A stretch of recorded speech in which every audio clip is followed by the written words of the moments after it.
Plus Sports and Plus TV Africa, and gradually the year is coming to an end. My name is Wale Scott. Welcome on the show. Mukael, gradually we're getting to the end. I know it was like yesterday when we were talking about Happy New Year in January 1st, 2021. The year always seems to fly by. It seems like 365 days is a lot of time for a lot of things to happen. But it's come and gone. And in these days of pandemic, semi-lockdowns, COVID-19 losses, protocols and losses, life just seems to be moving at... some days it feels like it's moving slowly, but the months are accumulating very quickly. Wow. And now, my problem today, Mukael, would be Nigeria, we do things here, abnormal things, and we make it seem like it's a norm.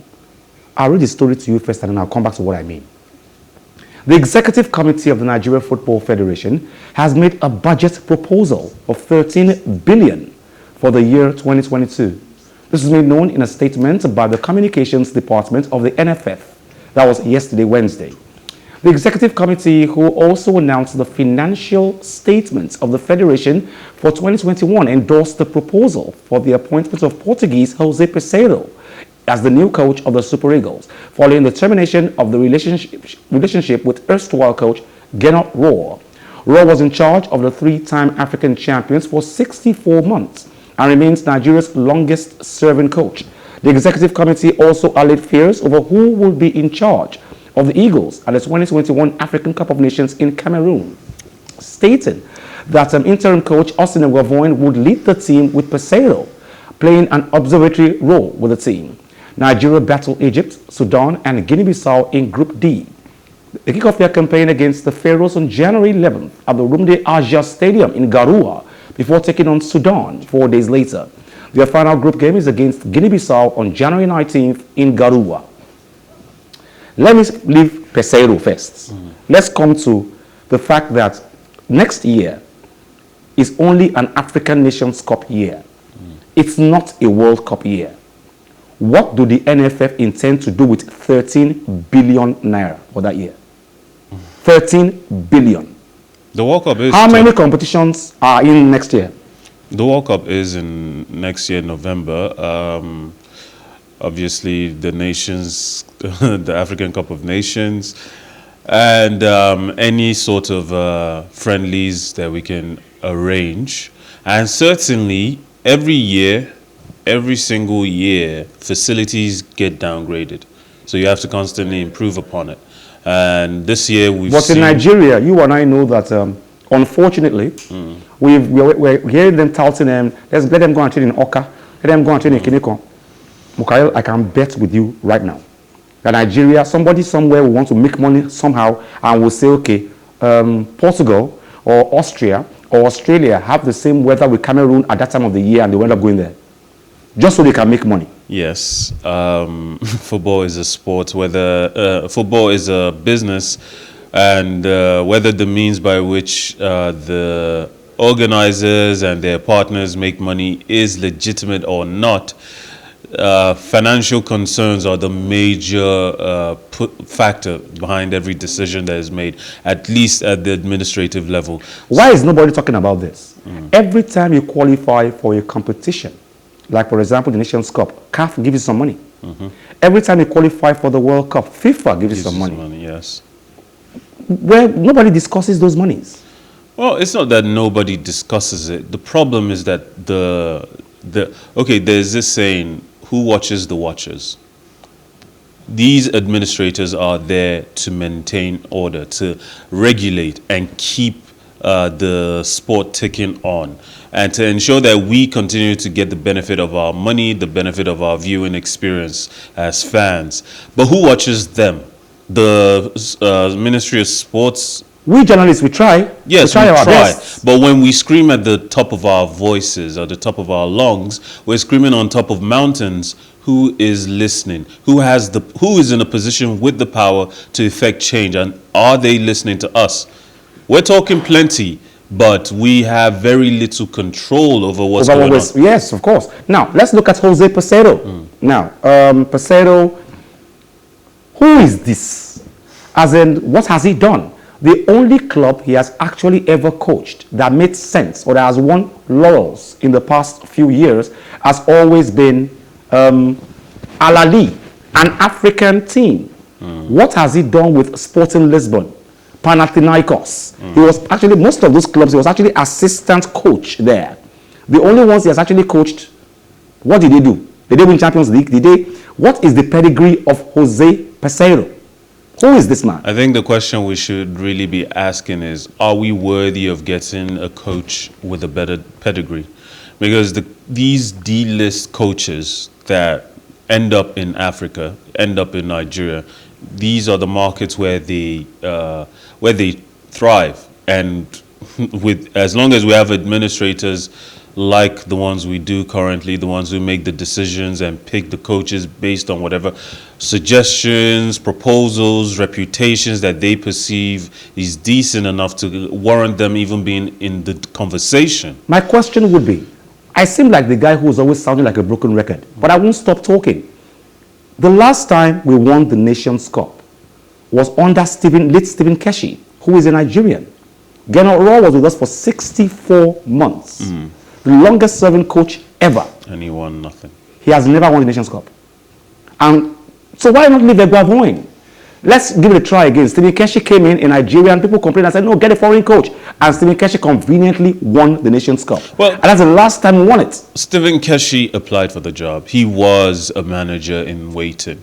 Eguavoen, well, his credentials... His stopgap.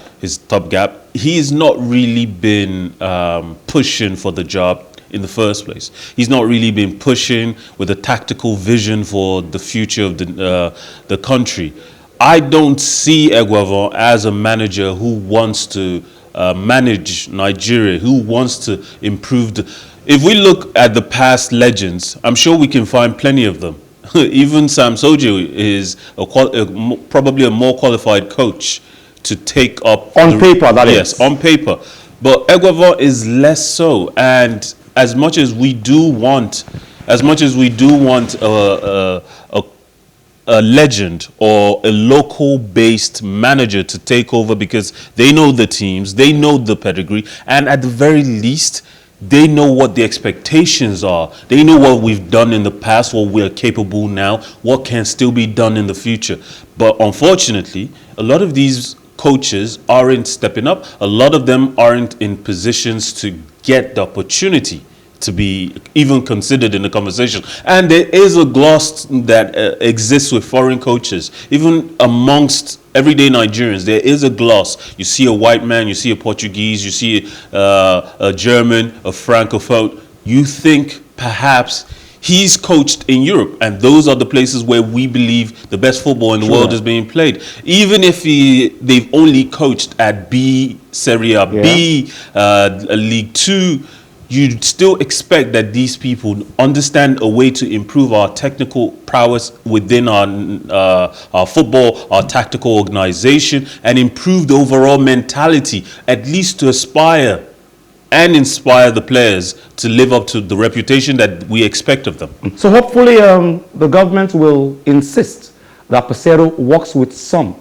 I'm not saying all of them, some home-based players, that he must. It should be in his contract that he must work with home-based players. Let's start from there first, okay? Now, the good thing about this today is that Mukael is a Chelsea fan. That's the good And thing. I've been asking all my Chelsea fans, what is wrong?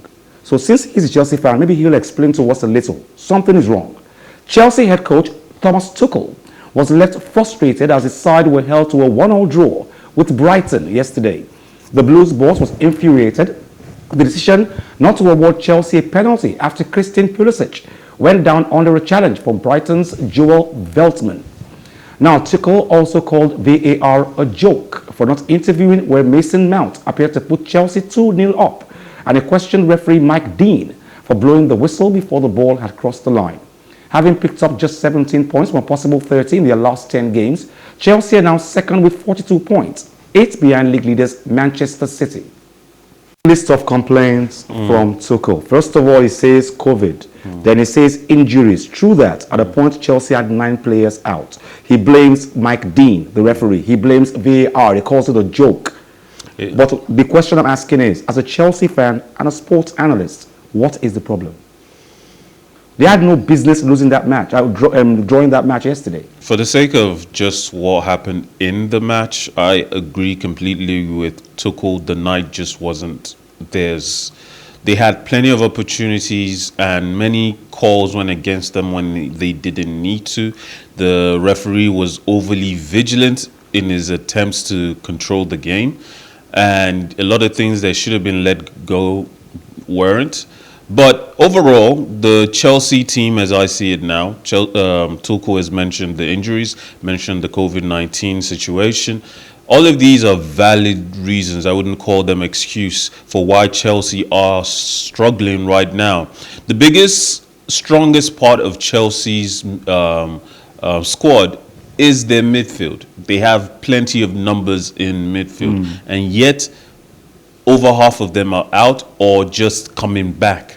You saw how Kovacic played last night. He lost the ball so many times, and why wouldn't he? He used to be a very sharp player. Why loses the ball? Yes, he has only had about a week of training. Conte, who they're trying to put cotton wool on, is somehow having to step in and play. Lukaku, who shouldn't even have gotten 45 minutes last time, played 90 minutes this time. And ultimately, as a Chelsea fan, there are areas of the team that I seriously want to change. I'm seriously concerned about.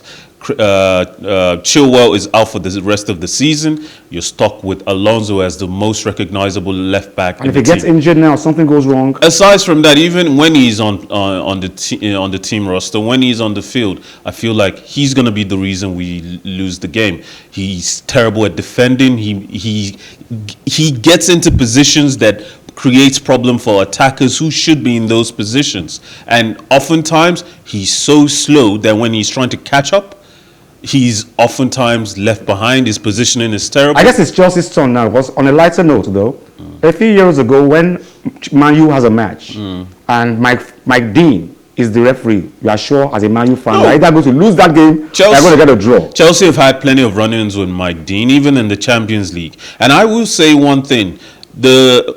Right now, I think Chelsea are completely out of the Premier League race. Because if they play like that, the way they played last night, and they play like that against Liverpool, they will lose badly. Even with Liverpool dropping points. And they are playing Liverpool on Saturday. Yes. Wow. Now, Manchester City manager Pep Guardiola insists Phil Foden had nothing to prove after the 21-year-old's performance against Brentford. Foden scored the lone goal in the 1-0 win at Brentford, which sent City 8 points clear at the top of the Premier League table. It was the England international's first start since being benched for disciplinary reasons. But Guardiola insists Foden didn't have any extra incentive for his performance. Guardiola was quick to downplay City's new 8-point level lead at the top and was quick to remind journalists about how many games were left to play in the season. Quickly, Mukai, before I go to my next report, quickly. Would you say this is deja vu? Is Man City home and dry? Guardiola says there are still many games to go. The league ends in May. You can't say Eureka yet. But everybody believes that, well, 8 points lead, Man City is deja vu again, just like last season, they've gone. I think they are gone. I think their closest competitors can't keep up right now, not with injuries, not with the drop points. And Manchester City don't need to work as hard as these other teams. The hardest working teams in the league are Leeds United, Liverpool and Chelsea. Manchester City can play around their opponents without breaking a nail, without exhausting their players. It's just the way it is. And they're going to lose just one player to AFCON this January, and they still have, in fact, their squad is so overbloated. Barcelona now? Yes, their squad is so overbloated, and somehow they've managed to keep most of their players available. No serious COVID-19 cases, no serious injury outings. Everyone is available, and Pep Guardiola is certainly a great manager. He'll get them over the line. Looking at Manchester City in retrospect, like I asked Mukael, is this deja vu? Are they going to win the league back-to-back? They did last season. And last season, Manchester City fans gathered at the club's Etihad Stadium to celebrate a third Premier League title in 4 seasons. Top spot was confirmed when neighbours Manchester United were beaten at home by Leicester City. To add to their enjoyment, the title was clinched with 3 games to go, with Manchester City then unable to claim their first ever European Cup, losing out to Chelsea in Porto. That was Manchester City when they won the league last season. And you ask yourself, they are 8 points clear already. Have they gone home and dry? Mukayo says he thinks so. Well, most people are saying that. Even Pep himself says it ends in May. There are lots of games to go. Don't say uhuru yet. We're not there yet. Now, a statue of Portugal and Manchester United forward Cristiano Ronaldo was unveiled by authorities in India's western state of Goa. Now, the golden figure showing Ronaldo kicking a ball is designed to inspire youth and take football to the next level in the state. Now, local lawmaker Michael Lobo, who unveiled the statue in a park in the state capital, Panaji, said the statue will motivate players to excel in football. Ronaldo, 36-year-old 5-time Ballon d'Or winner, who has scored over 800 goals for club and country, has seen several statues made in his honor over the years. In 2017, Madeira renamed its airport in honor of Ronaldo and unveiled a bust of the footballing great, which caused a laugh on social media because of its debatable likeness. The statue of the legend. But there's something they are not talking about in the news. Some group of people, youths especially in India, actually protested this statue in India, saying, listen, why Cristiano Ronaldo? As in, there are lots of cricket stars, other stars across the world who are Indian or close to India, who can actually bring the youth out. Why Cristiano Ronaldo, a Portuguese? Why in India? Why here? I think That's a group of people. You know, Ronaldo is popular everywhere, but I think I share some little sentiments with the Indian protesters who say, listen, we have sportsmen and women who are Indians. Why bring a bust this large in India to make the youths? my question is, what Indian athlete has achieved anything close to Cristiano Ronaldo? But Cristiano Ronaldo is not Indian. It doesn't That's what matter. they are saying. It doesn't matter. Sports is a universal True that. language, and no matter where you come from, you can inspire people anywhere in the world. And Cristiano Ronaldo is the most followed, most loved, most beloved of athletes in the world right now, even over Messi on social media. And the idea that some people would complain that, oh, why not put an Indian? There's also a slight protest in India. First of all, in India, every Indian knows their Indian heroes, Indian sports heroes. They don't need a statue to remind them of. But don't let's forget also that India is not a footballing country like Nigeria. And perhaps that's the point of this statue, to bring India closer to the rest of the world, to inspire youngsters who are today probably playing football on the streets to realize that their their government is as dedicated, as committed to developing football in the country. And this is the path forward, because this is the greatest player in the world. And if you follow in his path, we will give you a way up. Thank you, Mukayo. Always Join us same time tomorrow, same station, Plus Sports and Plus TV Africa. I'll leave you with the NBA, basketball. Yeah, Steph Curry, 3,000th career three-pointer. But he's still lost to Golden State Warriors, lost to Denver Nuggets, okay? Join us same time tomorrow. My name is Wally Scott. Like I always advise you at the end of every show, if not for anything, at least for your heart, do some sports.